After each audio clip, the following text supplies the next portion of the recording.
Hello friends, welcome back to the new video guys. Today guys I am going to show you guys how can you own guys your location in your realme phone guys. You want to own guys your location guys in your realme phone device, so guys you can own it. And guys, how to own location in a realme phone guys, in this video guys I am going to show you friends.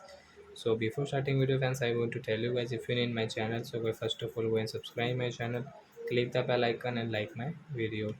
So friends, now time to start video friends. First of all guys, open your phone setting and guys scroll it, and guys you will have to click on guys your location settings.